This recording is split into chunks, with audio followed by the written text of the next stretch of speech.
Good morning, everyone. How are you doing on this fantastic Saturday noon on the good old East Coast of the USA? We are doing really, really well. The temperatures are just like perfect out here. They're just perfect. I mean, it couldn't be. The weather is like the best weather whatsoever. Low humidity. Temps are 73 degrees Fahrenheit. It's beautiful, beautiful weather here on the good old East Coast of the USA. Hope it's the same in your neck of the woods. I hope it's the same in your neck of the woods. So we gather another Saturday here. We're just doing incredible. Our friend I Know Buddy from the X platform is the first in the door with the comment. Good morning, Richard. I hope you had a good start of the day. I most certainly did. I did two things this morning. I thought I was going to be later. I thought I was going to have to go to the airport. I'm going to the airport next Saturday instead, but it's going to be very early in the morning, so it really won't affect the live stream, which is fine. So in where I live, they have what they call a hazardous waste day, where you can take hazardous waste and dispose of it properly. So I had some old gas, a 5-gallon can, and 2 1-gallon cans that I'm not going to use because I don't know how old it is. I don't know if it's any good anymore. So it's just sitting there in my 1 5-gallon can and my 2 1-gallon cans. So first thing this morning, we went up there. We got there it opened at 8 o'clock. We got there about 7:45. And it wasn't a bad line. There's maybe 20 cars, 25 cars ahead of us. They opened at 8, so we waited 15 minutes. Just what they do is they come up to your car and they take the old gas and they dispose of it properly, and then they bring your cans back. I wanted my cans.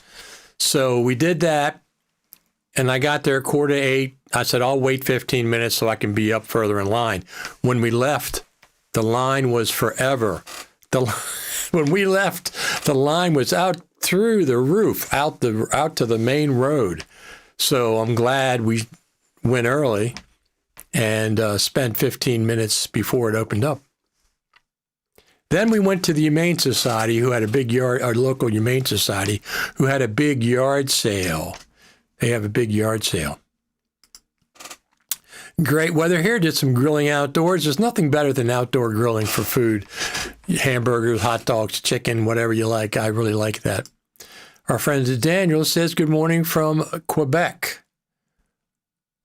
Beauharnois, Quebec, Canada. I think it's cold in Canada, right, Daniel? Let me unlock my phone. I think it's cold up there. I Know Buddy says country-style boneless pork ribs. There you go. Yeah, there's just something about grilling. If you're going to eat meat and stuff, outside is just on charcoal or whatever you use, natural gas. It's just the best. It just adds so much character to the food rather than just inside. Inside, obviously, it works as well. But outside grilling, I'm a big fan of that as well.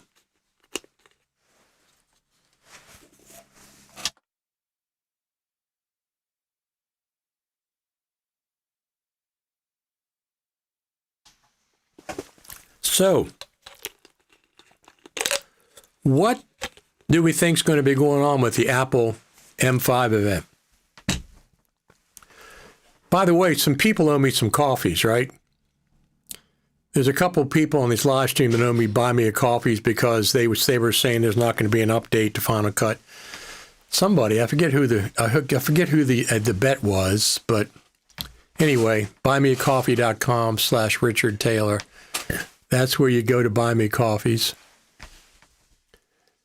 So what do we think is going to happen at the Apple event? They have not announced it officially yet, but I'm sure there's going to be one in October. It's about 73 Fahrenheit or 21 Celsius. That's the same as it is here. We're 73 degrees here as well. So that's interesting. Good old Canada is about the same temp as we are outside the on the east coast of the good old USA. Now, I go for a walk every morning. 7 days a week, I go for a 2-mile walk. And I pass on mile 1, I pass this gas station. If the price of gas has changed from the day before, I'll put up a video on my Instagram account. It just says morning walk, Carroll County, Maryland, gas prices. And it's like, what is it, $1.89 right now? $1.89 per gallon. So it's not bad. It's a good price. Is it $1.89 or $1.98? I forget which. I did one this. No, I didn't do one this morning. I did one the day before because it changed. It's been coming down. So it has been coming down. What are we expecting for the M5 event? Are we expecting anything? You know, the iPhone event launched a whole barrage of things for Final Cut Pro, including 11.2. And I had a feeling, I kept saying, well, if they do, you know, OpenGate ProRes RAW on the new iPhone 17 Pro and Pro Max, they're going to have to update Final Cut Pro because I don't think it supports it natively. So, of course, they did. They did it. We got our phones starting Friday morning. They updated Final Cut Pro Friday afternoon. A rare move for the Final Cut Pro team to update Final Cut Pro on Friday. But they were matching what was happening in the rest of Apple with the iPhone 17 Pro Max. By the way, I got the Pro Max 1 terabyte. You don't need the 2 terabyte, especially if you're working with ProRes RAW. You can't record internally to the phone ProRes RAW. Has to go external. And there's one of two reasons. Number one, the data rate perhaps is a factor, but here's what doesn't make sense about that. The internal SSD is 10 times faster. It's 5 times faster than the external SSD that qualifies the phone to do ProRes RAW. The internal drive is much, much faster. So the idea that you need an external drive because of the high data rate and file size. Now, file size, yeah, maybe they don't want you filling up a 256 gigabyte drive without realizing that's what you're doing. But what about the 1 terabyte that I have? What about the 2 terabyte? That'll take a couple hours of ProRes RAW. So that doesn't really make sense. What makes more sense is there's still a red patent for any camera that records RAW, compressed RAW internally. That's what I think it is. There's still a patent that affects phones, well, cameras, that record RAW, compressed RAW internally. But the patent doesn't apply if you record it externally. Hence, Apple makes you record externally because they don't want to be paying a patent license for the millions and millions of phones that they sell. Because a lot of those people, the vast majority, are not going to be using ProRes RAW. Millions of people are not going to be using ProRes RAW. So, but they would still be paying for those millions of iPhone users that has the capability of recording internally. No, they make you record externally, so there's no licensing with the RAW patent. I mean, maybe. I'm not saying that I know that, but I'm just saying that's one of the reasons they make you record externally. That's what I think. That's one of the reasons. It could be data rate, frame size, but that doesn't make any sense when the internal drives are so fast. But anyway, big fan of the iPhone 17 Pro Max. It's superb so far. It's really, really good. Really good. So I have the 17 Pro Max, as I've been telling you, and I have my 16 Pro Max. So I have both of them. And I like both of them. Oh, every time I put them close to each other, they make a doinky noise. They go doink. I don't know, it's some kind of connection when you put your phones next to each other. So what's going on with the Apple M5 event? They haven't announced it yet. I would suspect they're going to announce it this week, right? Perhaps this week?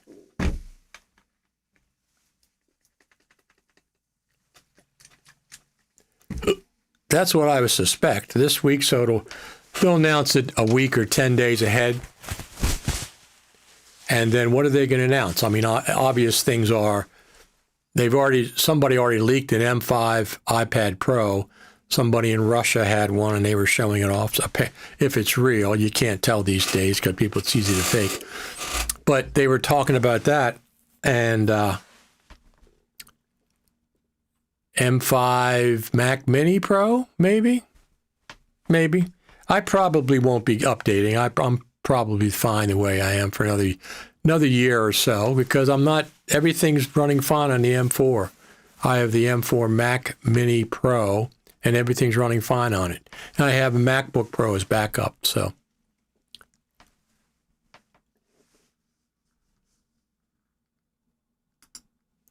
I don't get a noise when I put together my 16 Pro Max and 7 Plus. I don't know if the 7 Plus is too old. It doesn't do that. Doesn't do that thing. It's some kind of a handshake that goes on. So are they going to have an M5 MacBook Pro?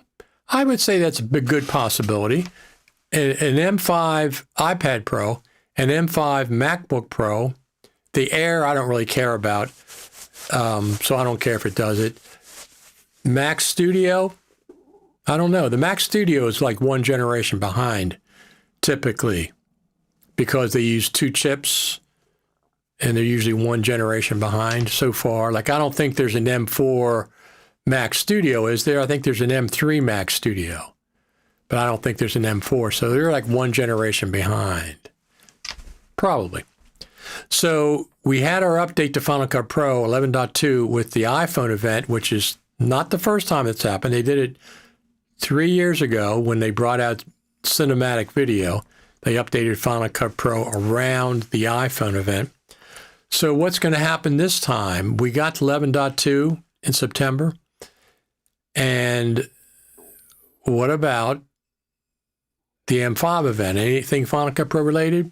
I would be surprised if they did, other than, listen, I expect BRAW at any time. I expect BRAW to be supported natively in Final Cut Pro at any time. Now, from what I understand, Blackmagic has to do the work.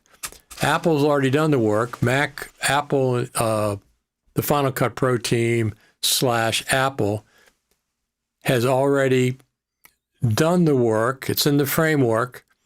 So it's up to Blackmagic to do if it's going to be a plugin, if it's going to be an extension, or if they have to update Final Cut Pro, it has to be all worked out together. I would be surprised if we don't see BRAW supporting Final Cut Pro in 2025, sometime over the next month or so. Because I'm not going to use it. I don't shoot in BRAW. I have shot in ProRes RAW, and I really like it. OpenGate ProRes RAW is really incredible. It's larger than 4K. It's like 4,200 pixels across, something like that. I've read about a MacBook using an iPhone chip, is rumors. No, I've read about that too, but that's the low end. That's the low end. I'm not interested in the low end. I'm interested in the high end. That would be not as robust machine as an M5 MacBook Pro with full throttle, let's say, full throttle. All right, let's see what else we have. Oh, this is nice. Let me pull this up. This is a nice little surprise. So this is one of the things. iPhone ProRes RAW is different than standard ProRes RAW, like that other DSLRs are recording. And the difference is iPhone ProRes RAW has more metadata inside the file. That's why when you do ProRes RAW settings now, one of the options is iPhone ProRes RAW versus standard ProRes RAW. All right, does that make sense to everybody? But I got this little surprise. I mean, it's a pleasant surprise. Let me pull this up from YouTube. So we have surpassed 675,000 views on YouTube.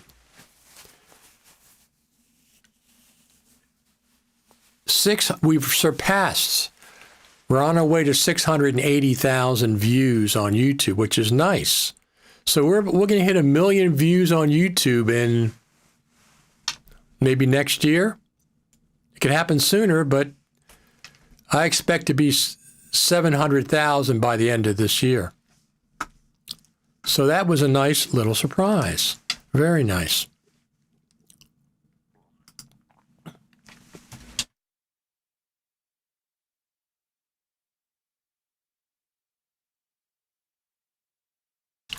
So it was very disappointing not to see no BRAW support in the last update. Well,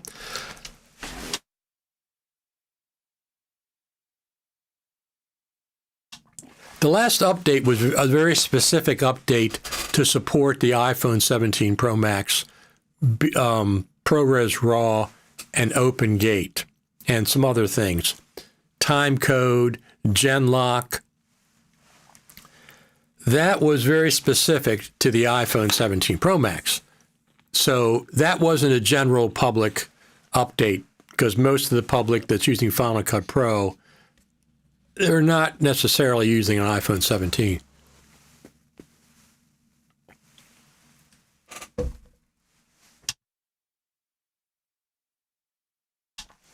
So that update was very specifically for the iPhone 17.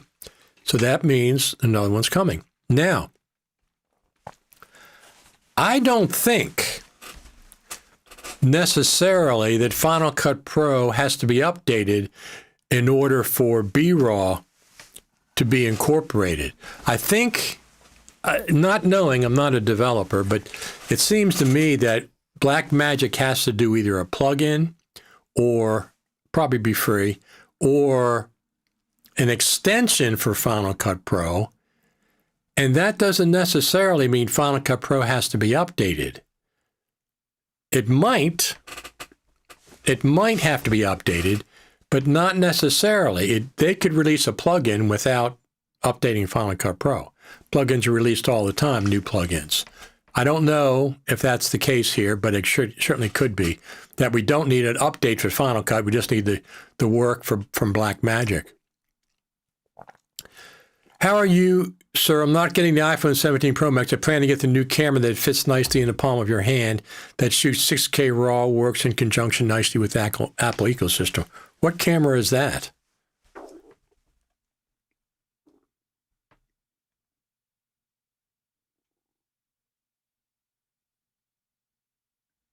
What camera shoots 6K ProRes RAW? There's no camera that shoots 6K ProRes RAW. Not internally, that I know of. There's none. There's no camera that shoots 6K ProRes RAW internally. I have a Lumix S5 Mark IIX that I can shoot ProRes RAW externally. I've had that for years. And it's 6K. I can shoot 6K ProRes RAW externally. Tell me what it is. Don't just say, yes, sir, it is. Tell me what it is. I don't believe you. I don't believe there is a camera that shoots 6K ProRes RAW internally. Tell me the name of the camera. Show me a link. Does iPhone ProRes RAW with metadata is like the audio-video file who gets in an MXF wrapper? It's a ProRes file, ProRes RAW, that has more metadata than standard ProRes RAW. Okay. But like I said to M Avenue, I have a Lumix S5 Mark IIX Panasonic. I can shoot ProRes RAW externally for the last 2 years. That's not a surprise. Not internally. You cannot shoot it internally in the camera with no external drive, but I can shoot it externally because the HDMI port has raw data. The Lumix S5 Mark IIX, I can shoot BRAW or ProRes RAW externally, but I can't shoot ProRes RAW internally on those cameras. I don't know of a 6K camera that can do that.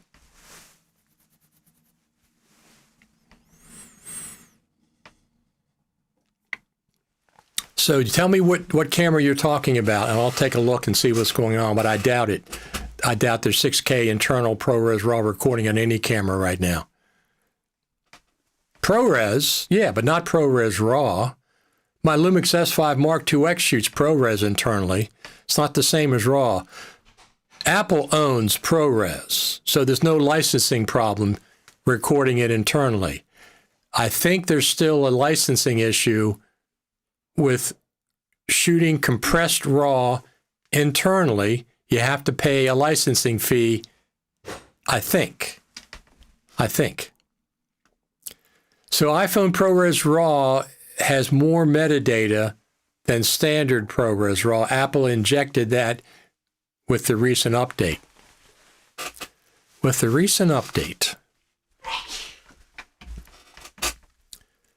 And I expect BRAW. Like I said, I expect BRAW at any time. I'd be really surprised if we don't get it by the end of the year. But I also, any time. I think Blackmagic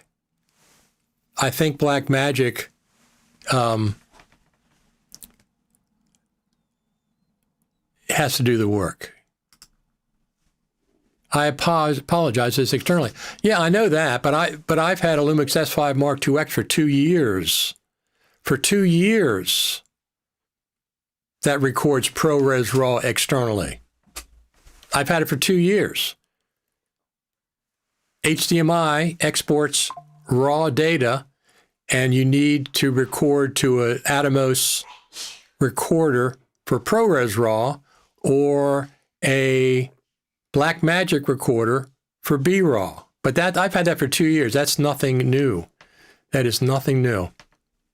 What puzzles me is some camcorders offer you to record the same codec, but you can select QuickTime or an MXF. Yeah. Okay. That's just wrappers then you're talking about, Daniel? Yeah, I don't work with MXF. That's a Sony wrapper. Is that what that is? Sony wrapper.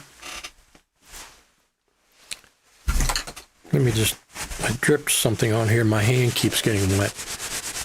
So I don't think we're done with, I think the next big update to Final Cut Pro is probably going to be in the spring with the Creative Summit, whenever that is. Now, whether, they said the spring.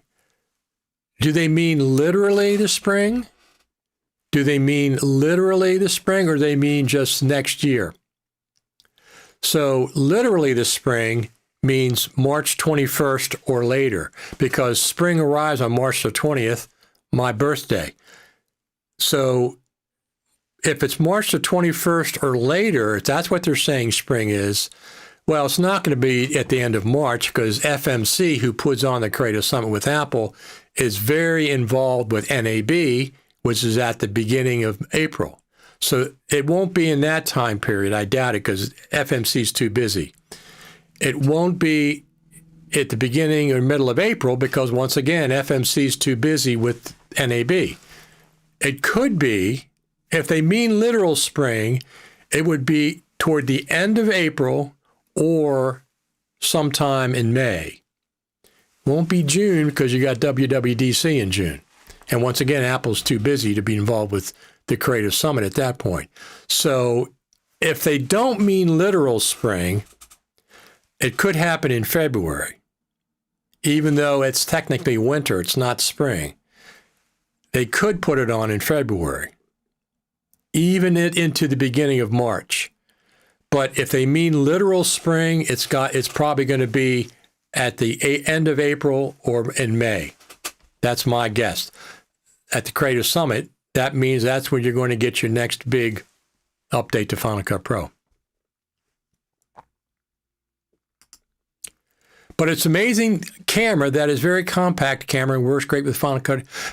Tell me the name of it. I'd like to take a look. I wouldn't mind having a smaller camera that shoots 6K around the size of an iPhone. I'd like to see that. Tell me the name or the link of it. I have a Lumix S5 Mark IIX that's pretty compact with prime lenses, but I don't carry that with me. But I do carry this with me. This stays with me pretty much 24/7. When I go to sleep, it's on the bedstand. When I get up in the morning, I get up and read stuff first thing with my coffee.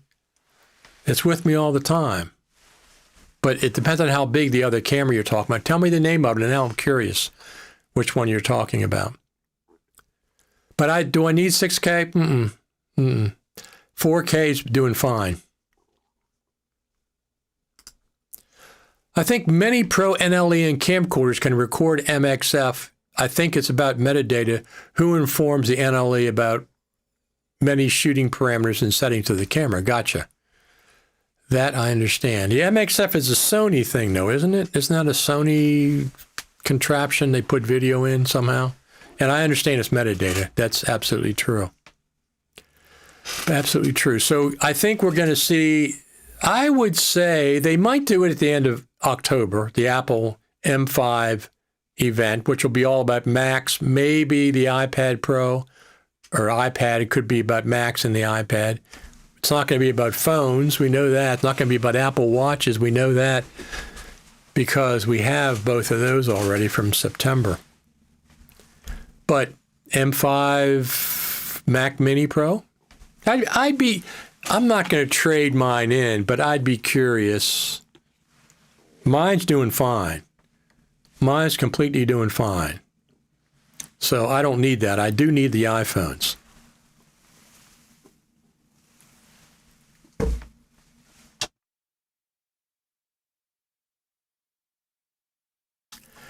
You know, this iPhone 17 Pro Max is so good. It's such a big update from the 16 Pro Max and the 15 Pro Max. I don't know if I'll necessarily need to get a new phone next year because it's got 48 megapixel cameras. All three of these are 48 megapixels now. The front's been increased to 24, square 24.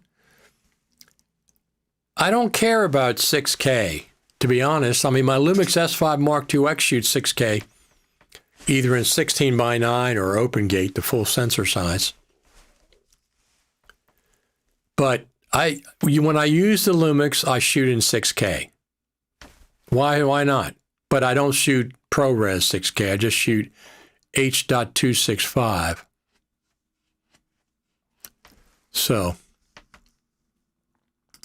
Final Cut Pro team, I want my holiday gift to be the audio roll space mixer. Yes, me too. An MXF file is a professional video and audio container format defined by SMPTE standards. It holds video, audio, timecode, metadata, like frame rate and creation date, and can contain various codecs like ProRes. Right. There you go. But doesn't Sony use the MXF? I don't think I have any camera that shoots that natively. The Panasonic doesn't. I think Sony uses that mostly. If I'm not mistaken, but I don't think I have any MXF files, to be honest with you. But I've heard people have problems with MXF and Final Cut. Sometimes that problems creep up, so I'm not sure. Is that Sony? Is that Final Cut? Don't know. QuickTime? Commonly used in broadcast and film production for workflows that require reliable data exchange, such as editing, archiving, and delivery. Yes, I understand. That sounds like something. It sounds like a nice, robust container. Nice, robust container, and I've heard a lot about it, so I don't have anything that shoots that, though.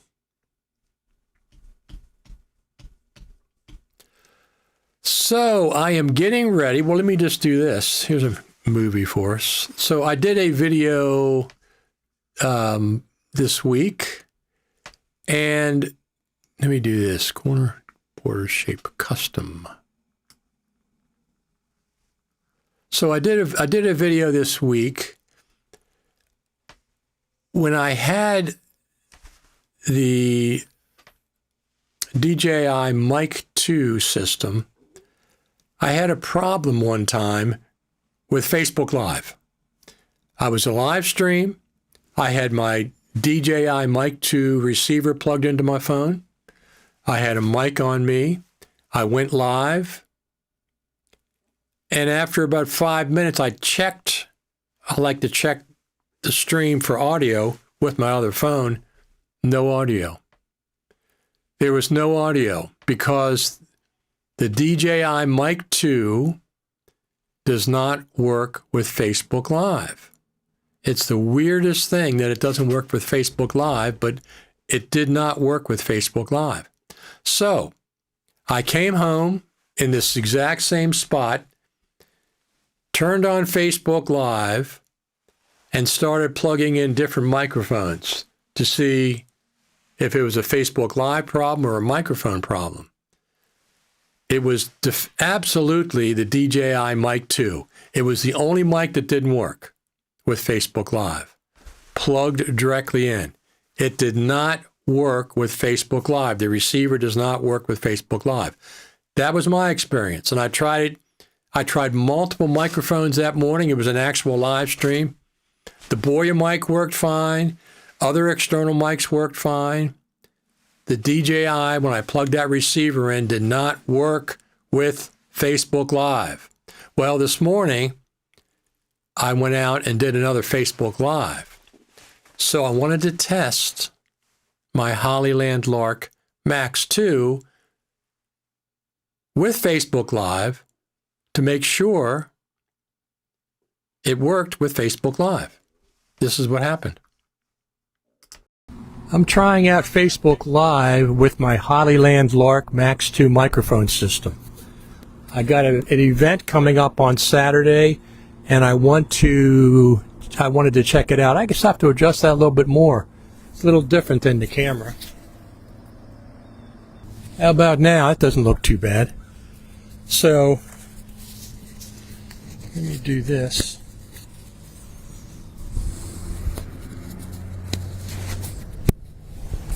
I'm going to have one Hollyland Lark mic right here. Let's see how that's going right now. Let me just check here. There we are. I'm going to check and see what it sounds like. How does it sound? How does it sound? Yeah, it sounds good. How does it sound? Yeah, it sounds good.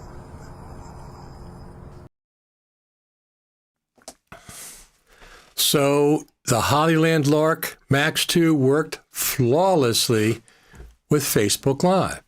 I don't know why the DJI Mic 2 receiver doesn't work when plugged in for Facebook Live. I have no idea where the break is, but it does. If in my experience, I could not get it to work. Every other mic worked fine. The Boya mic worked fine. As you just saw, the Hollyland Lark Max 2 worked fine. For some reason, the DJI Mic 2 didn't work with Facebook Live. Now, a lot of times I'll broadcast to Facebook Live when I'm out doing a live stream because most of those events are local events where I live. So most of the people are on Facebook, so I broadcast to Facebook Live. So that's why I tried that. Worked flawlessly. I did the live stream this morning. Worked great. No problem.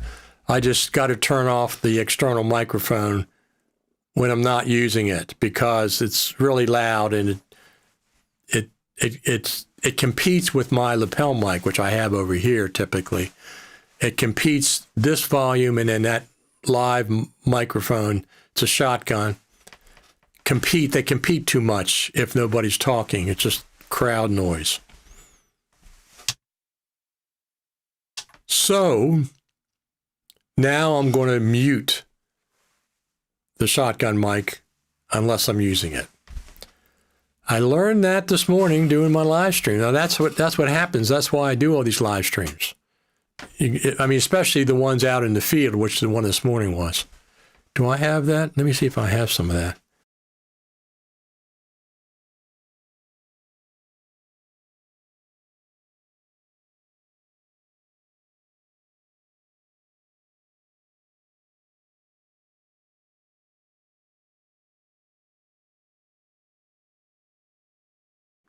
This is Sammy's room. This is his sunroom. He has his own personal sunroom. Let me pull this up. He has his own personal sunroom I built for him that's heated in the wintertime. And obviously he's protected from the rain. So this is Sammy looking at the rain.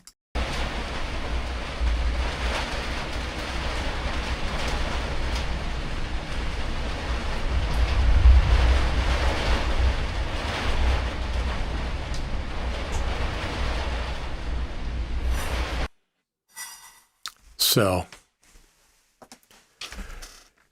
he's a lucky cat.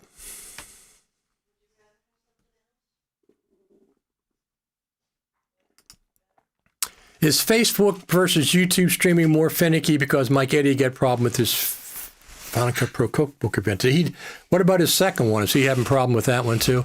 Yeah, Facebook is, when I do a video on YouTube, I get a certain amount of views. 1,000 views. Typically, these will get 500, 400, 500 on YouTube. I'll get hundreds on X, and I'll get more than that on Facebook. I get a lot of views on Facebook. So I have a big audience on Facebook for Final Cut Pro and other things. So the audience, YouTube and X are about the same usually, the hundreds of views. But like I showed you before, 675,000 views I've gotten on YouTube. So that means I've gotten over 1 million on Facebook, and I have no idea how many on X. But between Facebook and X and YouTube, I'm probably 2 million views. But the only place I can check my views accurately is on YouTube. So that's YouTube views specifically. But Facebook, I don't know what's going on with. I haven't looked for our friend Mike, but you know what? I did see something about. I think his book's on sale over there on Amazon. Let's go over there and check. Here we go. Yeah, it is on sale. 20% off. 20% off. This is his book. Our friend right up here, 20% off. It's only $39 right now.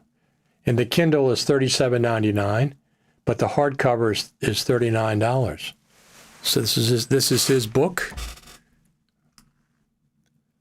Pretty cool book. Anybody that writes about Final Cut Pro is pretty cool as far as I'm concerned. I've had offers to write a book. Maybe I will at some point, but it's not going to be it's not going to be an instructional book or anything. It would have to be something different. Something different. But I've had offers to write books, and I'm so fussy with the way I do things, especially book writing, that it would take me forever to get it done.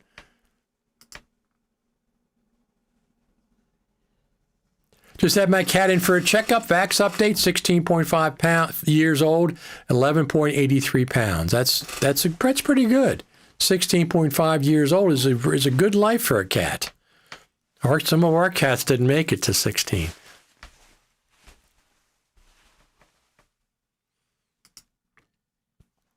We have a comment from Spain. Greetings from Spain. Do you think there will be a new Mac Pro? I currently have the latest model, and the wait is getting longer and longer. I don't think that the Mac Pro is their most popular Mac. Now, I had a 2019 Intel Mac Pro, and I loved that machine. That machine was the best machine before the M1 started coming out. I loved that machine. It was fantastic. I used it all the time. I kept it on my desk and you couldn't even hear it. It was quiet.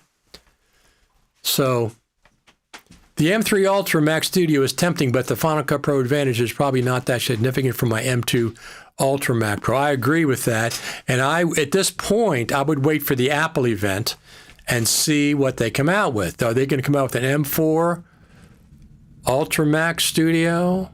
That's very possible. Or an M5 Mac Pro, who the heck knows? The thing about the Mac Pro is this.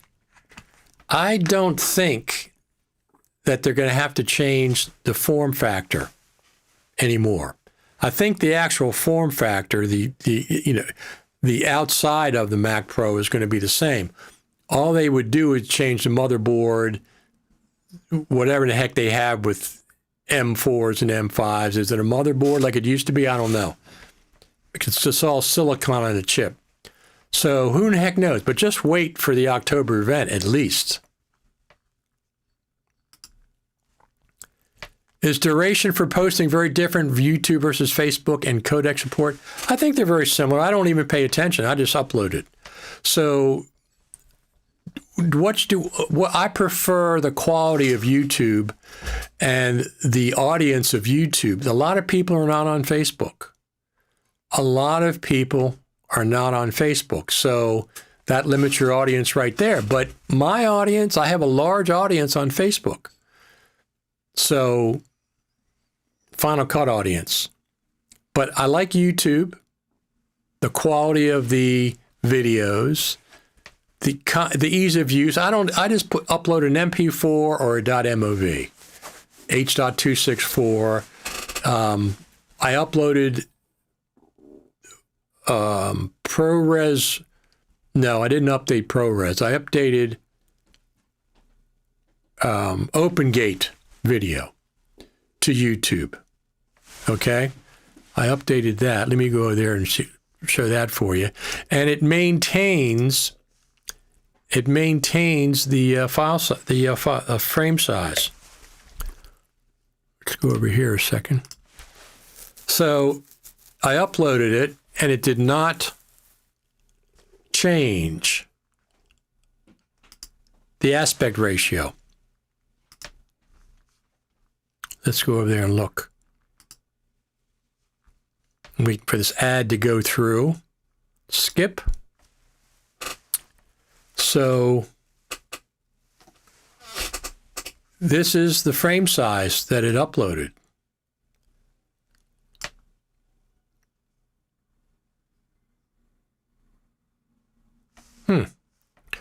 I have this turned off, the audio turned off, so you don't hear any audio. But I just wanted to show you that it kept the OpenGate frame, the 4x3 frame. YouTube did. I think Facebook does too. I uploaded this same video. I didn't upload ProRes RAW because YouTube doesn't. You don't export RAW ProRes RAW. You have to transform it into ProRes or H.264, H.265. So.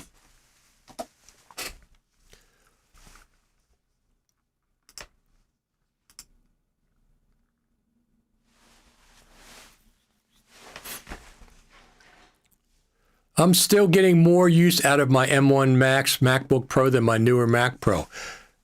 I have an M1 Max MacBook Pro. I use it all the time. It's a great machine. I have not found any Facebook app to view videos on TV yet. Don't know why, since YouTube have one for years. They have their own app, right? Oh, any Facebook app. I see what you're saying, yes. That looks a little wider than 4x3, does it? Not the actual, I don't think so. Ignore the bars on the side. That's not part of the video. Just the actual.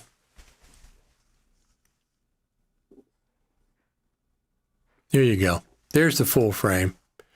Just look at the video frame. That's a 4x3. That's a 4x3. I just had it zoomed in, I think, a little bit. That's why it didn't quite look like that.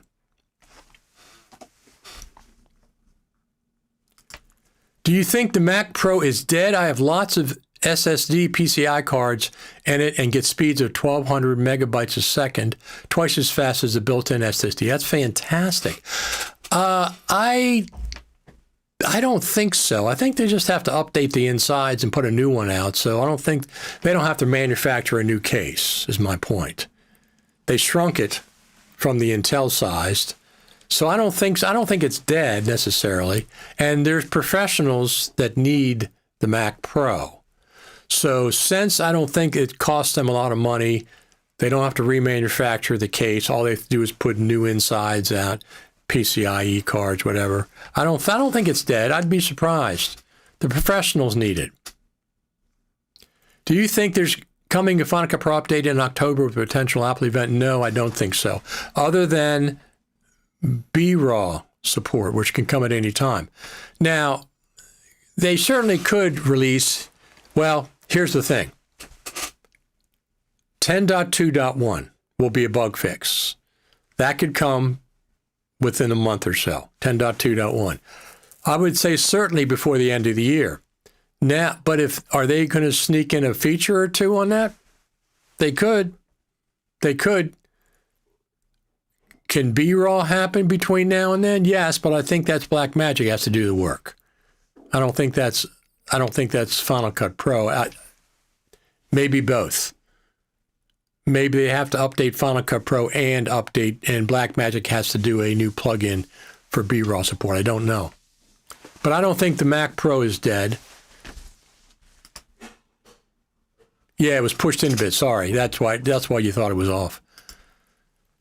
I use YouTube to view your stream since to evaluate the quality of videos, nothing better than big screen. Yeah, I use YouTube all the time. The only time I use Facebook for local stuff. We have, in my area, tens of thousands of people on local Facebook groups. And I mean literally tens of thousands, probably 50 or 60,000 people over a dozen different Facebook groups. And a lot of the communities have 3 and 4 and 5 Facebook groups because people get mad and they start a different one because they don't like what's going on with one. So I literally have access to tens of thousands of people local. But for Facebook, except for the Final Cut Pro groups, which also has tens of thousands, I don't talk about Final Cut Pro for the most part. I might do a tour of Main Street like I did. This morning I was live streaming for the Humane Society to let people know what's going on and people like that. So Facebook is more of a local thing, local community events and stuff. But there are tens of thousands of people in Final Cut Pro groups, tens of thousands of people in Final Cut Pro groups, but that's different than the local Facebook. So I keep those two kind of separate. Like, for example, I'm streaming this live on Facebook right now, but I don't put it in the local groups, the local Facebook groups. I just put it in the Final Cut Pro Facebook groups. And when I did the live stream this morning for the Humane Society, besides Final Cut TV radio, I don't post that thing in Final Cut Pro Facebook groups because it's not anything to do with Final Cut Pro. So I keep the two categories separate. But I like YouTube as more universal. There's people that are not on Facebook and won't get on Facebook. So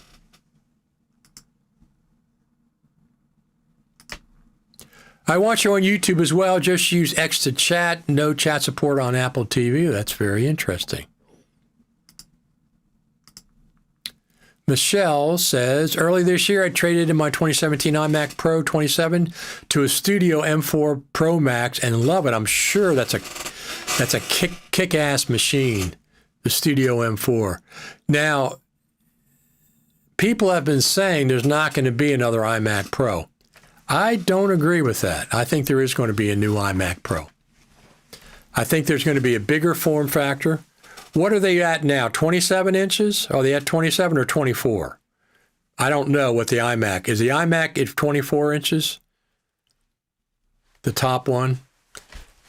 They've got to get a new iMac Pro. They have to with M4, M5 chips and a bigger screen, at least a 30, 31, 32 inch.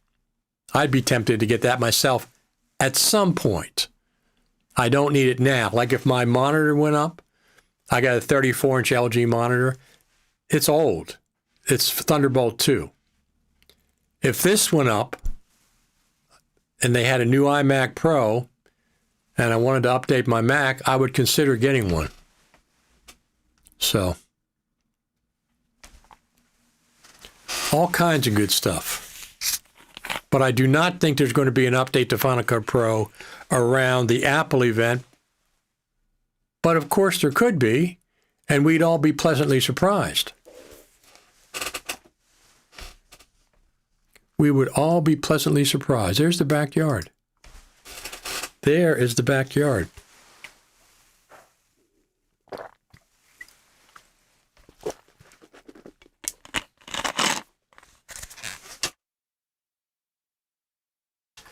As you can see, everything is still green, except for the one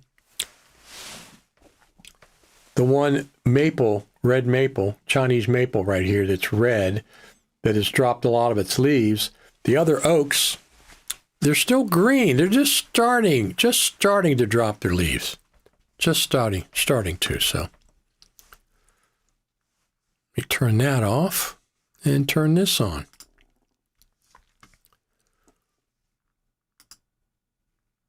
I got the 27 Studio Display 5K with it. There you go. There you go. That's a great combination. Those Mac Studios look to be really, really cool. It's like a super version of my iMac, my Mac Mini Pro. My Mac Mini Pro, I really like it. The Studio is like, it's like on steroids. So at some point, I'm not in the market to get a new Mac right now. I have the MacBook Pro and I have the M4.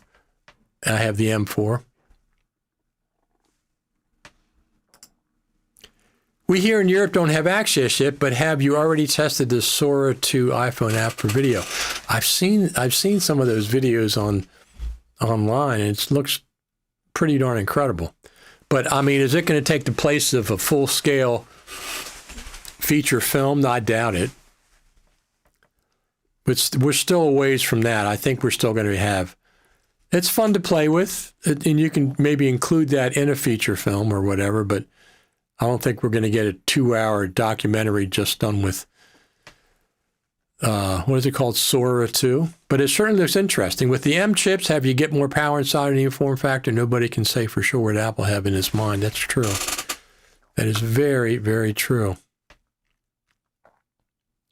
I'm interested in AI. I'm interested in AI that can help me do mundane tasks like transcribing a video, captioning a video, that kind of stuff. Do I want AI to edit for me and tell the story? No, I don't. Just like I wouldn't want AI to be in the studio when the Beatles were recording, for example, or the Rolling Stones are recording, and all that magic is happening. Just imagine if the Stones were recording Exile on Main Street, and they had AI. They said, you want AI to write a couple of songs? No, get the heck out of here. When the Beatles are recording, just suppose they were recording Abbey Road. Do I want AI in there muxing about? No, get out of my studio. Wait till I get done being creative.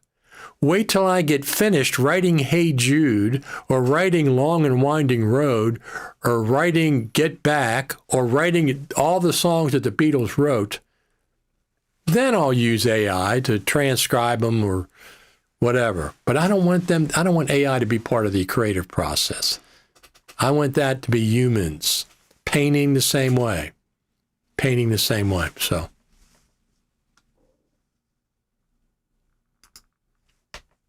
that camera is very compact, Fuji XM5. Okay, I'll look it up later. Let me just take a screen grab of that so I can look it up. Here we go. I will look it up later. Thank you, M Avenue, for just putting that in there. I like AI and car driving people to drive and have fun. Those driverless taxis and things look fantastic. I would love that.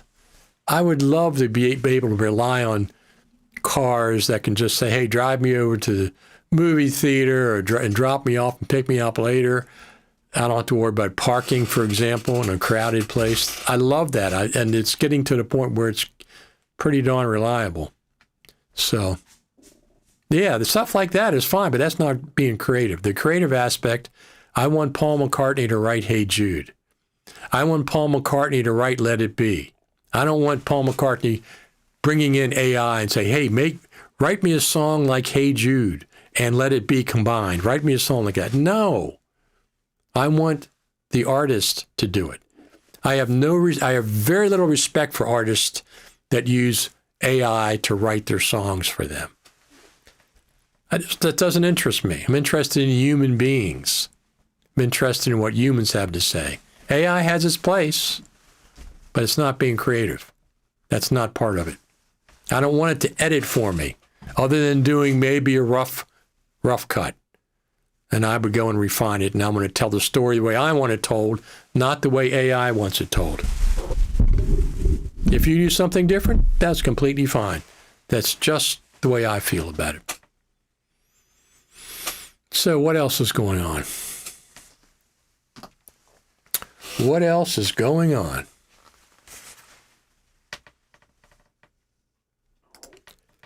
I installed Tahoe 26 on my external SSD. It isn't working with my Wi-Fi, getting a different IP address from the router than the Sequoia install and not seeing the internet. Correct subnet. That's interesting. I had no problem with I installed it on a partition on my Mac Mini. Thank you very much. I installed it on a partition on my Mac Mini. No problems. It brought all the information over from iCloud. Because I did a clean install. I got a standalone installer, installed it, gave it permission to go to iCloud and pull down all my settings.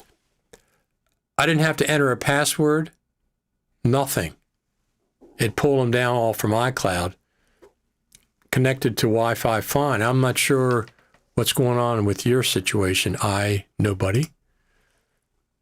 But driving is fun if done by yourself, but only utility if AI drives. So I like driving for the most part, but sometimes driving becomes a chore. For example, if I was driving for hours, well, if I could trust AI to drive me for hours, that would be fine. That would be fine. I would probably stay awake, though. You might fall asleep. So the future is here. The future is here, right now.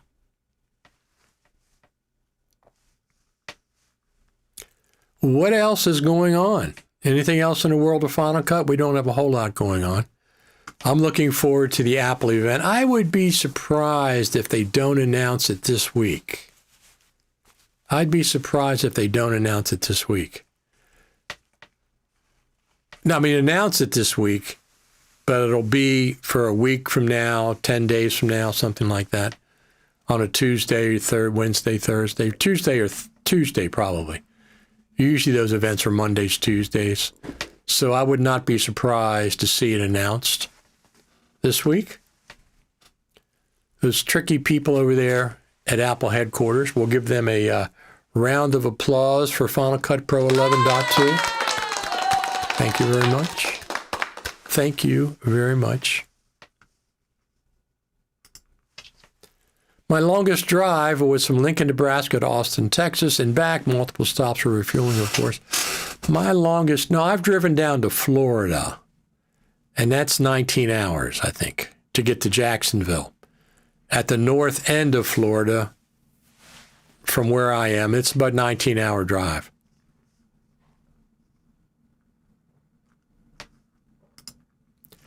When you drive, you look around and you evaluate, decide to do many stops in your travel. AI can do that or can't do that. Yeah, I look around and stop different places for sure. That's part of the fun of driving. Many have also written that a new Apple TV is coming, but unfortunately there hasn't even been a leak yet. I don't care about Apple TV. I just don't care about it. I have 3 or 4 older ones. I don't even use them anymore. My TV is a smart TV, Samsung. So it even has Apple, the Apple TV app on it. It has YouTube on there. It has Netflix. It has whatever you're subscribed to. I don't subscribe to Netflix. Netflix is way, way too expensive for what it is. Apple TV went up $3 a month. I'm not subscribed to Apple TV either. I will subscribe to Apple TV once they get 2 or 3 shows that I want to see and they're completed, like Slow Horses. I want to see that with Gary Oldman. I want to see that, the new season of that. But I won't stay subscribed. I'll subscribe for 1 month once there's 2 or 3 shows that are completed. Just 1 month. It's like $13 a month. No, that's too much. I'll get the 1 month, pick my month, watch those shows on Apple TV, and then unsubscribe. I haven't subscribed to Netflix in a long time. They're way too expensive. What are they at? $18, $20 now a month? No. Right now I'm subscribed to, well, we get Amazon Prime, so I get all the Prime stuff. That's year round. We're subscribed to BritBox TV, I think, maybe Hulu, and I wait till specials come out and I'll subscribe to them. I think Hulu is available for 99 cents a month for 3 months. So I'll go ahead and subscribe for 3 months and then unsubscribe.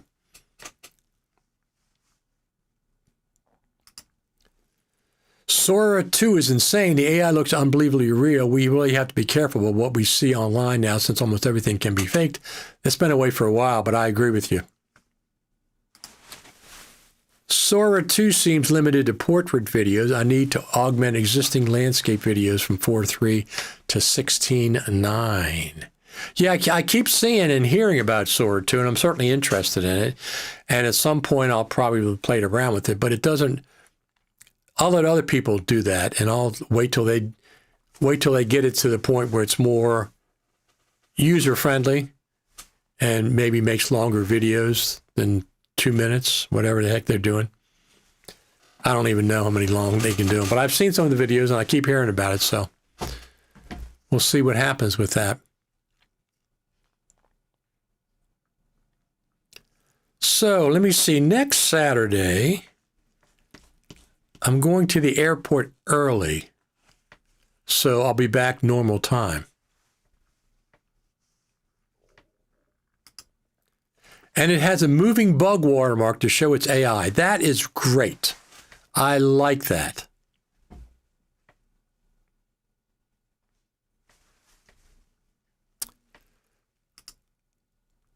Slow Horses is great, but in my opinion, Severance and Silo is also incompatible to Netflix in terms of quality. I forgot about Severance. Severance is superb. Severance is really good. The first season, until you get to the end of the first season, it's okay. Then it kicks into high gear. And Silo as well. I really like both of those. So when there's a new season of Severance, when there's a new season of Silo, when there's a new season of Slow Horses, and all the episodes are out, I'll go ahead and subscribe. I like Apple TV a lot. The quality of their material is great. What's that one about the guy in his sports team? I like that a lot. Thought it was really good. So, but the idea, you just do a la carte. Do a la carte. Get them for one month and then quit them. You don't need to have them, like I used to have Netflix all the time. But the only one I have all the time is Prime, Amazon Prime, because we have Amazon Prime for deliveries, and Prime TV is included. I have Paramount Plus, Peacock, Disney Plus, Hulu. I had Netflix first time in a while, but only kept it for a month to try to get the deal promotions. Ted Lasso, that's it. It was excellent. Ted Lasso is great. Absolutely. So Apple TV, Severance, top. Silo, fantastic. Slow Horses with Gary Oldman is excellent. Ted Lasso, those are 4 great episodic TV shows on Apple TV that are fantastic. Severance is probably the best of those, but I like all of those. So they're all superb. I have Apple One account, covers my needs. Absolutely. If you have that, that's great. But there's too much. I mean, I watch BritBox a lot.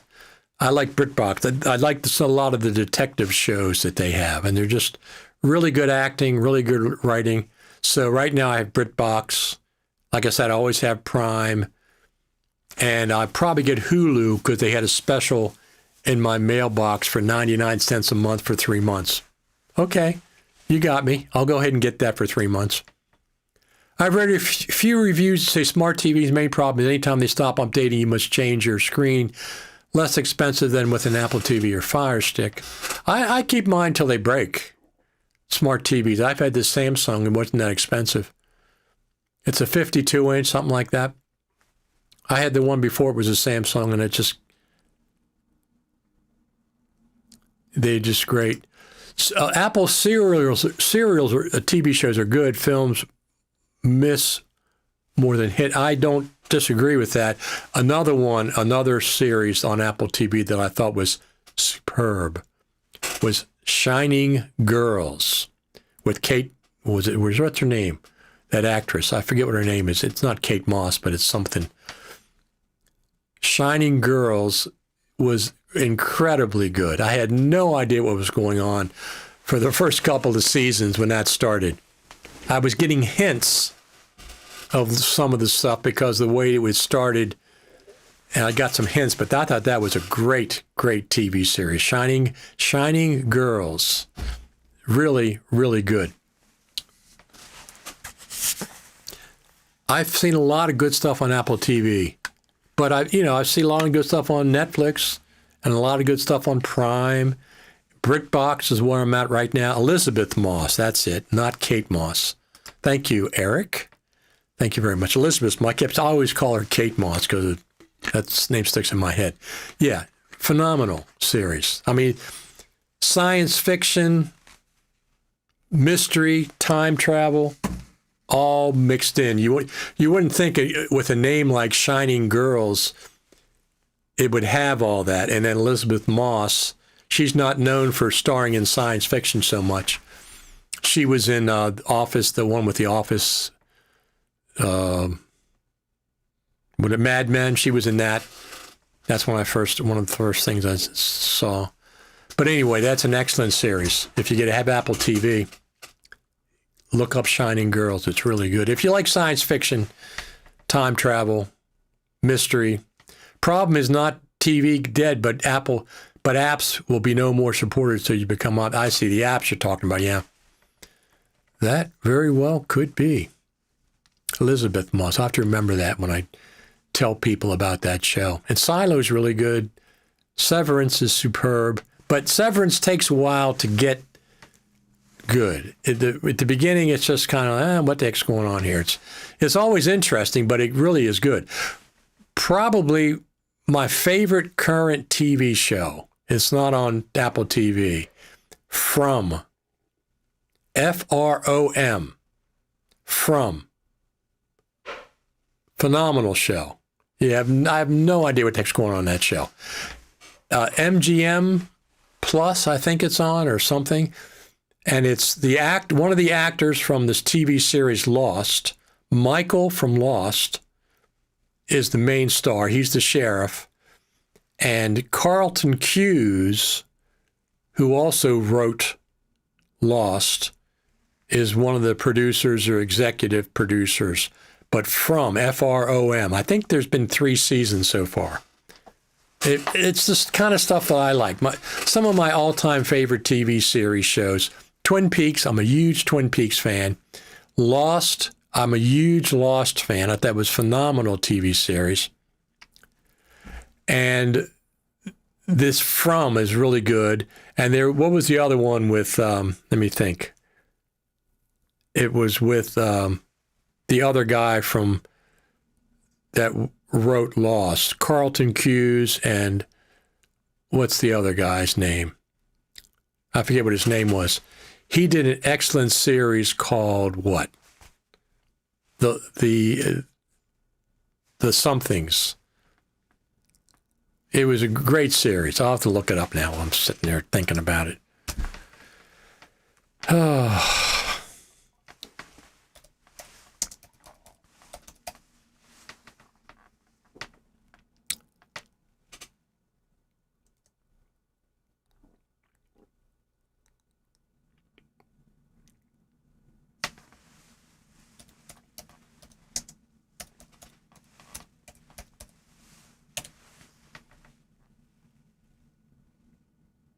Damon Lindelof. That's the guy. He wrote the series called...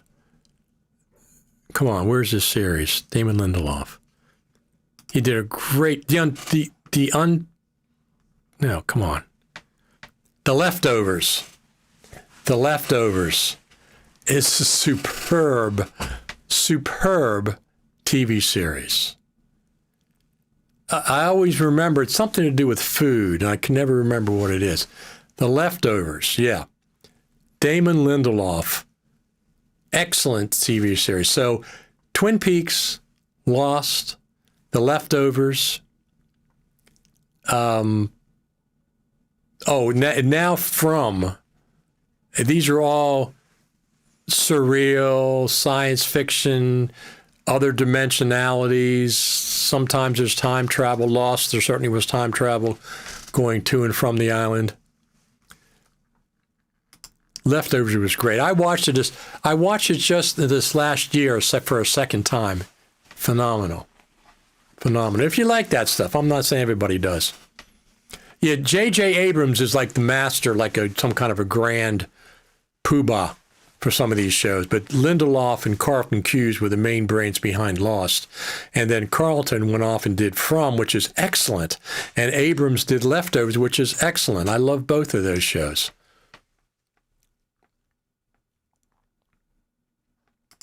Prime Video, Replay Memories show, UFO, Bionic Woman, etc.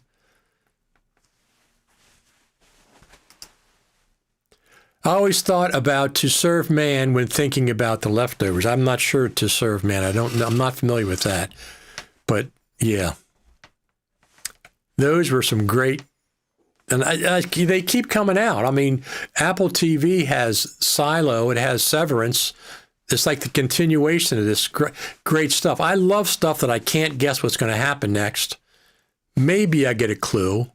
I mean, Lost, it's like, what the... I can't figure any of this out. Twin Peaks was like that. The original series, and then season 3, David Lynch was the master of that stuff. I mean, Twin Peaks was so... I started watching Twin Peaks. I watched the first episode. I said, okay, it's about the murder of this girl. We don't know who killed her. It's Laura Palmer. When I saw that dream that Cooper had, second episode, third episode, where they had the dancing midget in the red room and he was dancing, I was hooked. I was completely hooked. I saw that originally back in the early 90s. And I said to myself, what is the average American going to think? Look at this. I was so fascinated from that point on, I became a big David Lynch fan. For All Mankind, new season soon. To Serve Man, a Twilight Zone story. Is that a new Twilight Zone TV show? I used to watch that in the day. The new film with Denzel on Apple TV, From Highest to Lows, was unfortunately not a masterpiece, but worth watching. Your Friends and Neighbors. Yeah, we don't go to the movies anymore, very, very rarely. And I'll tell you what, I'm really glad I didn't go see the Superman movie in the theater. That was it was not very good. I bought it because I'm a big Superman. I like Superman. I like Batman. I like Spider-Man from the comic books. When I was a kid, we had the comic books. And so I like the original Superman movies. I like the original Batman movies. I thought Michael Keaton was an excellent, excellent Batman. And I said, this new Superman movies, from what I've seen, it has a chance of being good, at least good. So it was $29 to buy it, $24 to rent it for 48 hours. I said, the heck with renting it, I'm going to buy it. But I didn't buy it at $29. I saw it for sale for $18. You can buy it for $18. I said, okay, now I'm in. Because it would, 2 tickets in the theater would be more than $18. So I rented it. I watched it. It's not very good. And it's not the actor. The actor I really liked. I thought he did a great job as a Superman, but there was so little superhero stuff in it. He supposedly stopped a war between 2 countries, but we didn't see it. He heard him talking about it to Lois Lane, being interviewed. And the majority of time, he's in behind a glass wall. He's getting beat up by somebody. His dog comes and rescues him and stuff. That's not the Superman that I remember at all. When I go see a superhero show, I want the superhero to be a superhero. I don't want to see him bloodied and laying on the ground, and he has to call his dog to come pull him back to go take him into the Fortress of Solitude and stuff. And then most of the movie was that nonsense. It wasn't about being a superhero, which is, it's an escape vehicle. Classic Aliens movie, have a book for the first contact, To Serve Man, discovered to be a cookbook. Oh, To Serve Man. Now, I'll have to go look at that. I do, seeing one battle after another tomorrow. So there's very few, superhero movies I like seeing in the theaters. But there's so much good stuff being produced, bad as well. The movies are the least important to me because most of them are not very good. So, not for the most part. Superman that way is like Iron Man without his costume. Well, his dog came and rescued him. What the heck? I don't want to see that. I want Superman to be Superman. Otherwise, why am I watching something called Superman? The actor I really liked. I really liked the actor. I thought he did a good job portraying Superman. But the storyline was just, it wasn't horrible. It's just very mediocre, and it didn't have enough superhero stuff. So anyway, that's my opinion. I haven't liked the most recent Batmans. I liked some of the first Batmans. And the same with Spider-Man. For some reason, they get wimpier or something. I don't know. I don't go watch superheroes to see wimpy characters. So get back to the Superman super status of superheroes. Speaking of that, since we're talking about TV, there's some other TV shows, not Apple TV. There's a couple of other series that I look forward to. Mostly science fiction stuff, time travel, other dimensionality. But I also like a good detective. I like a good cop series as well. So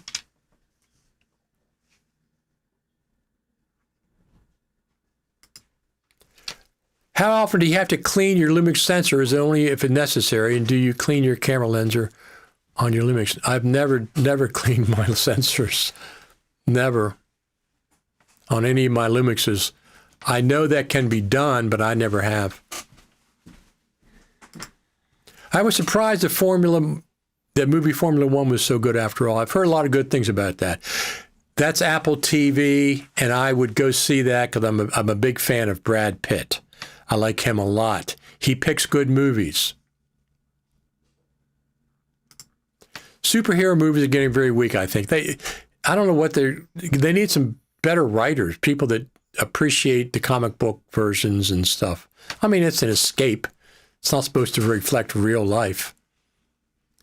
I don't know when the last superhero movie I saw was any good that I really liked. I can't remember. Iron Man. I always liked Iron Man. So that was one I really liked. And then he got killed. Whatever.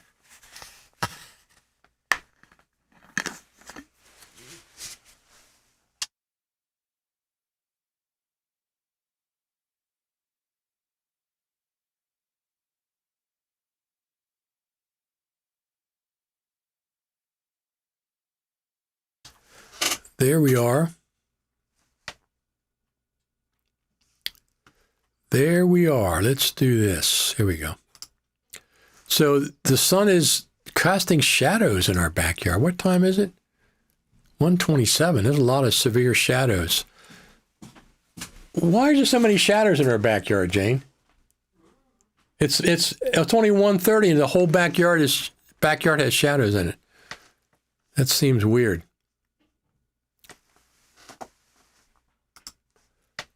What about neutron Aries coming to? I don't know what that is. I'm not familiar with that. I'll have to look it up.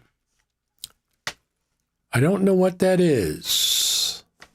Thank you for the thumbs up. It's appreciated. Don't forget to subscribe and give things thumbs up and tell your friends to come in here on Saturday mornings.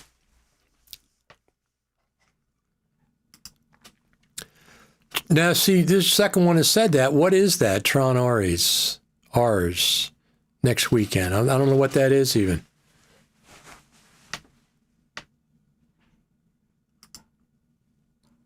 I'm not sure, but I think they try to get an Iron Girl as daughter of Iron Man. I don't want to see that nonsense. I'm not interested in Iron Girl. I'm not interested in the She-Hulk.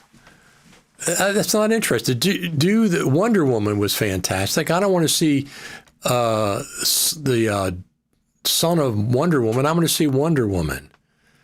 I don't want to see the daughter of Iron Girl of Iron Man. No, I want to see Iron Man. Do your own videos, your own characters, not the sons and daughters and dogs. You're running out of good ideas to write about.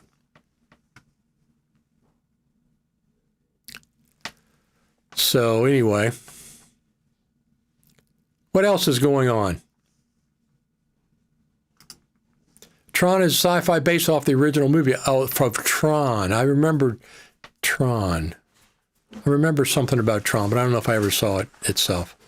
So here's the things we're looking forward to. Now that we got 11.2, and I think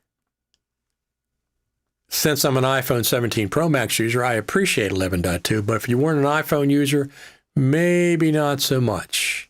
Maybe not so much. Christian Bale's an excellent actor. They need the actor for sure, but they also need good writing. Christian Bale was good. It was a very dark Batman. I like the darker side of Batman. I don't want to see Batman doing good deeds. It was a darker character. It evolved from his parents getting murdered in front of him. That's a dark way to start your life. So, not all Hollywood movies are bad. I don't think they're all bad, but a lot of them are bad. That it's just the writing, or they're trying to change things. Superman is Superman. Batman is Batman. Don't be changing it to some modern version. I want the good hardcore superhero. They also fail when they have done bionic children from Black Woman and Black Man in films. I loved Wonder Woman, the first one, the second one. I thought that was great. That was great. Great version of it. I don't know what they've done recently with it, but I enjoy good science fiction. I enjoy good mysteries. I enjoy time travel. I enjoy good detective and cop stories. Those are my favorite genres. First Superman movie was excellent. The whole first group of them, 4 or 5, were really good. Christopher Reeve, of course, was the first one, and then the ones after that were good as well. They were superheroes. Did they have situations where they got into peril? Of course. But this last Superman movie, it's like he's in peril 70% of the time. He's captured, he's beat up, he's bloody, his dog has to come save him. That's, it's too much. A little bit, of course. You have to have some threat to the superhero, but not 70% of the movie or whatever the heck it was. I want most of the movie to be about the superhero. Anyway, whatever that is. Everybody remembers the Alien first movie. Yes, I remember that for sure. I used to enjoy going to movies.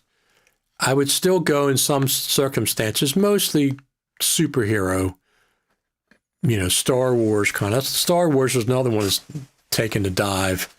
Those early Star Wars and stuff movies were really phenomenal. Mad Max was good too. That was another iconic big movie that was really good. And The Mission Impossible with Tom Cruise. Tom Cruise is another actor I really respect.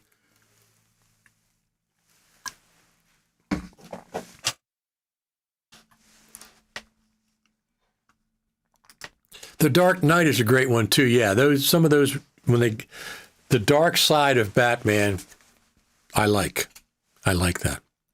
Anyway, I think I'm going to get out of here for today. We'll be back again next Saturday. First 2 Terminators were great. I forgot about that series. Terminators were great movies with Arnold Schwarzenegger, and he came back for 3 or 4. I liked all of those Terminator movies. I thought they were phenomenal. I don't remember. The last one was a woman, Terminator, I think. I don't remember that one too much.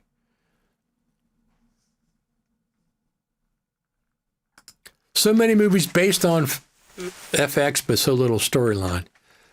So, yeah, there's a lot of good stuff out there. Do you have any friends from the official Final Cut Pro team? Can you ask them about BRAW?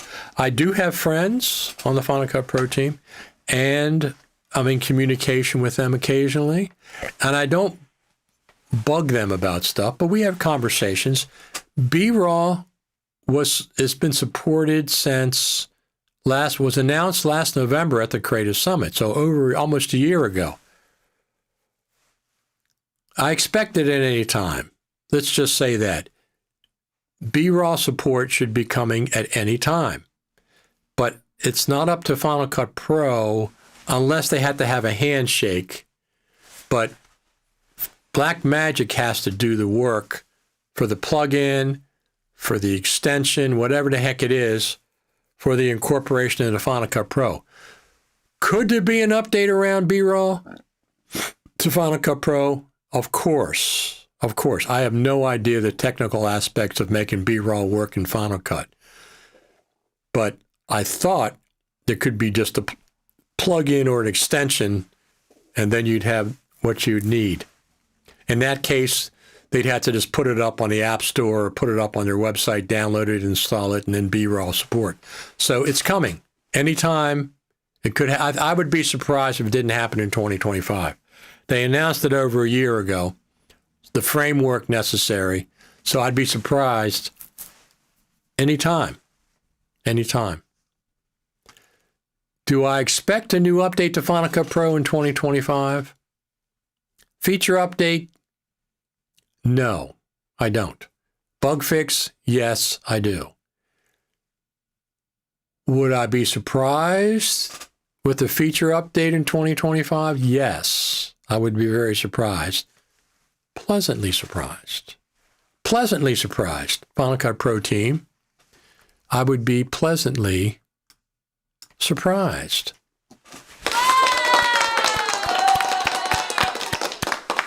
Feature update, bug fix update, of course. Of course. That would be 11.2.1. We got 11.2 around the iPhone 17 Pro Max. And that was, some work in there. BRAW support, OpenGate support, Genlock support on a phone. See, Blackmagic and Apple worked on that new Blackmagic phone dock to give people Genlock support. HDMI out, USB drive recording, etc. So that was Blackmagic and Apple working together. Let's see what happens with BRAW support. You know damn well it's coming. I know it's coming. I'm surprised it's not here yet. I am surprised it's not here yet. I really wish this happens real soon. I do too. I don't use BRAW, but there's lots of people that do. And for those people that do that want to work in Final Cut Pro, I absolutely support you getting BRAW support in Final Cut. It's coming. It could happen this week or the following week. It's just I think Blackmagic, it's up to them at this point. I mean, they have to work with Apple somehow, Final Cut Pro team somehow, but it's not just Final Cut Pro. I think the work has to be done by Blackmagic, and Blackmagic is a busy company, so they'll get to it. And they just supported ProRes RAW in DaVinci Resolve. And ProRes RAW and their free camera app, which is probably the best free pro app, camera app out there. So it's very sophisticated, just like DaVinci Resolve is. I shoot with the Final Cut camera app V2 when I'm shooting ProRes RAW OpenGate. That's what I've been shooting with. I haven't gotten 100% into the Blackmagic camera yet. I've used it before, but not so much recently. Can you see all the interface now going with USB-C connector like me? Yeah, absolutely. Because USB-C is also Thunderbolt 5, Thunderbolt 4. It's not just USB 3. It's USB. It's also Thunderbolt. The connector is a good connector. I like it. Let me just check on something.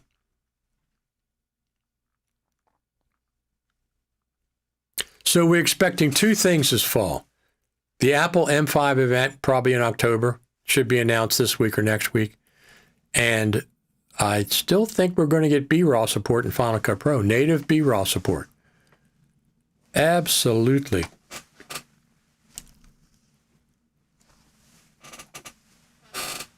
There we go. There we go. Backyard here at the Final Cut TV studio.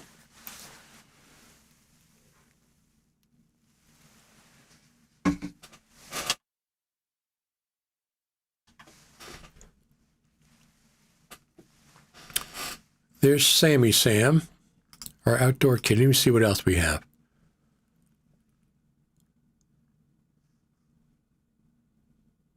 So this is BRAW. I shot this down on Main Street, local Main Street. And I shot some scenes, ProRes RAW.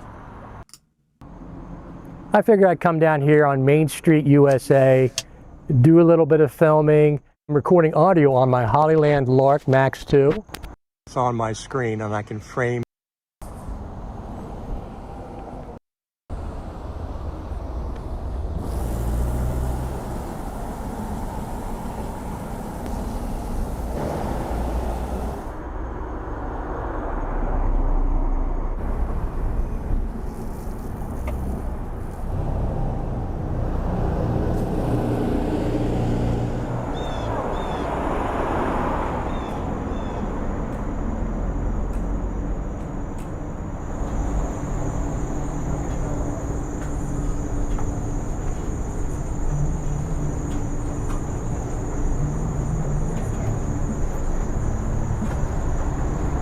This is just walking on Main Street down where I live.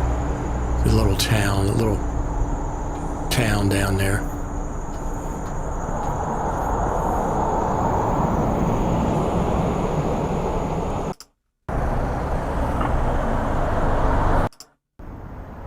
I'm recording with my iPhone 17 Pro Max that I just got last Friday. Recording OpenGate ProRes RAW. This is the only phone in the world that can record ProRes RAW.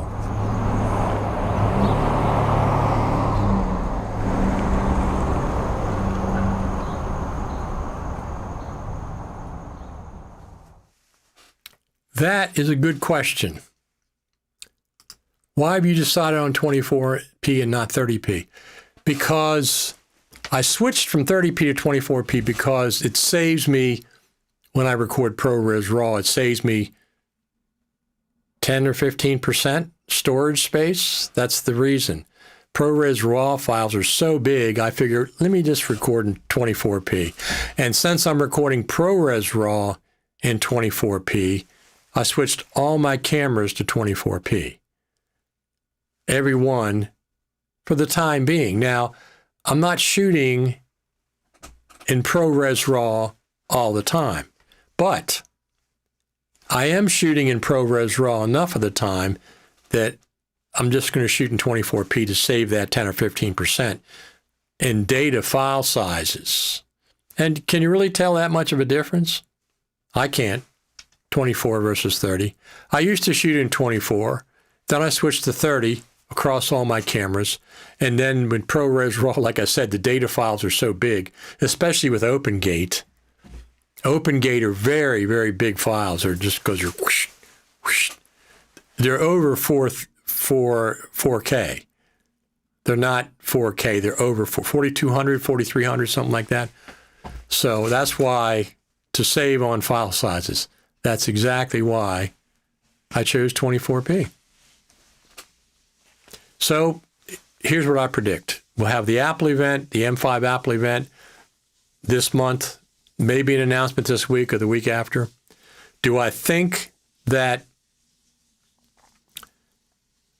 there's going to be an update to Final Cut Pro around that event? I'd be pleasantly surprised, but I don't think so. The next big update I expect at the Creative Summit next year, whether that's in February, March, it's not going to be in March or beginning of April. It might be in February if they didn't mean literal spring. It just meant spring later in the year, after the first of the year. But they probably, I'm going to say May is probably the month that they're going to do the Creative Summit. We're supposed to get an announcement in December from FMC and Apple with some details about the Final Cut Pro Creative Summit 2026. Supposed to have some details in December. 100%? No. They don't release 100% of the details till a week before the event or 2 weeks before the event. I do expect it to be in Cupertino because we want to go back to the Spaceship Campus. That's one of the biggest things about going to the Creative Summit. Absolutely, the Spaceship Campus, the Apple campus in Cupertino is phenomenal. That's a very, very special thing that you can't buy a ticket for. You cannot buy a ticket to the Spaceship Campus like you're going to Disneyland. But you can get to the Spaceship Campus if you pay for the ticket for the Creative Summit. So I expect it to be in Cupertino at the Spaceship Campus. I'm going to say May. I'm going to say May is going to be the primary month. Secondarily, toward the end of April. Unless they didn't mean literal spring, in which case it could be February or beginning of March. So we'll see. Does ProRes RAW mean color grading or correction mandatory? No. ProRes RAW is the raw data from the sensor. It makes no sense to see a ProRes RAW without a LUT applied or whatever it automatically is applied when you're bringing it to Final Cut Pro. Otherwise, the data wouldn't mean anything. It would just be raw data. So something happens when you're bringing in a Final Cut automatically, whether it's a LUT or something that's applied so you can see it and it looks good. You don't have to go any further than that. Now, in Final Cut, there is a ProRes RAW HUD. It's a floating HUD. I like that. Rather than a fixed window or being stuck inside the inspector, it's a floating HUD. You can drag it anywhere you want on the Final Cut Pro interface and work with ProRes RAW. Now, there's not a whole lot of controls there, but you certainly can affect your ISO. No matter what you shot it at, you can affect the ISO. And you can, there's a bias, the exposure bias, which is continuing ISO. I think there's a temperature control in there you can mess with, and a couple of other controls. Do you have to color correct it beyond that? No, you don't. If you're satisfied with the way it looks, then it's fine. You don't have to do anything else. I almost always go into the color correct things. Bring blacks down a little bit. Bring the mid-range up a little bit, the contrast up a little bit. Sharpen it. I don't sharpen it that much, but maybe adjust the saturation up a little bit, down a little bit, depends. I don't like to address the saturation when it affects skin tones. But sometimes if there's something red in the photograph and the video, I like to make that pop. Or if there's something green like leaves or grass, I like to give it a touch more. But I don't want the skin to be oversaturated. I don't like that. All right, everyone, we're going to be back again next Saturday. Probably, let me think, I got to go to the airport, probably 10 o'clock, maybe 11 or 12, I have to see. I don't expect to be back this week. Oh, you know what? Let me change that. I think Tuesday we're going to have a Final Cut TV live. Tuesday afternoon, so stay tuned for that. Roger Bolton from Coremelt may be coming on. I haven't confirmed it yet. We talked about it last week, so he may be coming on. It'd be like 1 o'clock in the afternoon. But if you're subscribed to my YouTube channel, if you go on the Facebook group, what is the YouTube channel? What is the YouTube channel? The YouTube channel is Richard Taylor TV. That's what you're watching right now, probably. And also the Facebook groups, Final Cut TV Radio. So you can go there. We have like 2,300 people over there in that group. I have other groups that are a lot more than that. Final Cut Pro Tips and Tricks is a lot of people in there.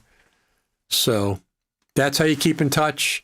I pretty much always announce any live event here, Final Cut TV Radio. Now, if you don't go to Facebook, then you can follow me on X, Richard Taylor TV, Instagram, Richard Taylor TV.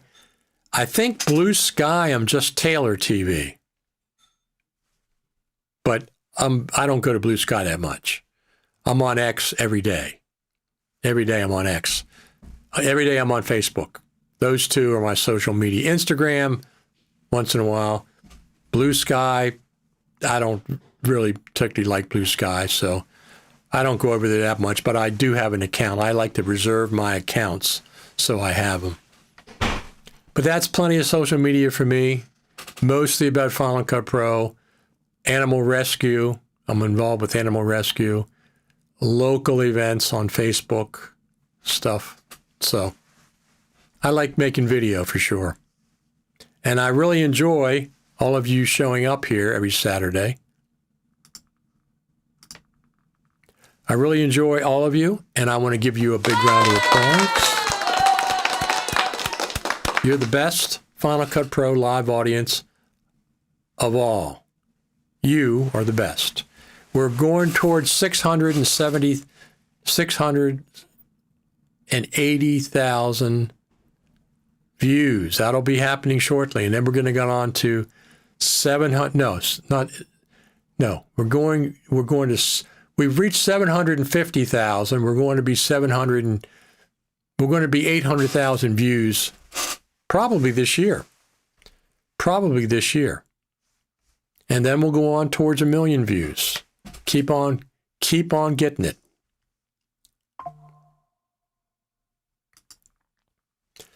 Richard, it's been a while, hoping for Blackmagic to have Sony FE mounts one day. I'm not sure if they're going to do that. They're L mount, and what else are they? Micro 4/3? I'm not sure. I don't know how that works, the mounts. They wish they would standardize the camera mounts. Wouldn't that be great?